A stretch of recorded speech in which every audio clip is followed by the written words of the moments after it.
Idolta yiok aiteru taa. Asimatomoni Enkai.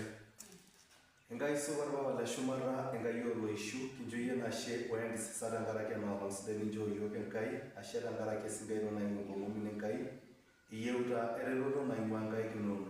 Ore aiteru taata naitinyiku atua nkaik inonok sinyati Enkai, omon tesinya ninchiunye amu ira iyie Enkai supat. Tenetii mpukunot pookin esata naaton ninye imoyiaritin, naa kalo abuaki tenkarna olaitoriani Yesu, toka achia ndani ya nafsi yake, achia ndani ya mwili wake, achia ndani ya mawazo yake, kwa damu ya Yesu Kristo wa Nazareth aliye hai. Kila nguvu za adui zikaachie ndani mwake, kila mapando ya magonjwa yakaachie ndani mwake, kwa jina la Yesu Kristo wa Nazareth aliye hai.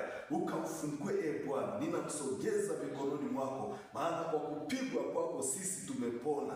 Na mtoto wako huyu Bwana amekuja madhabahuni pako, na anahitaji msaada kutoka kwako Bwana. Nyosha mkono wako wa uponyaji, ukamfungue, ukamtakase, ukamjaze nguvu za uponyaji kutoka kwako Bwana. Ninakamata kuanzia uwayo wa miguu yake hadi utosi wa kichwa chake. Toka achia, kila nguvu za adui zikaachie ndani mwake, katika jina la Yesu Kristo wa Nazareth aliye hai. Asante Mungu mwaminifu, maana utaachilia nguvu zako juu ya maisha yake sasa na hata milele. Amen.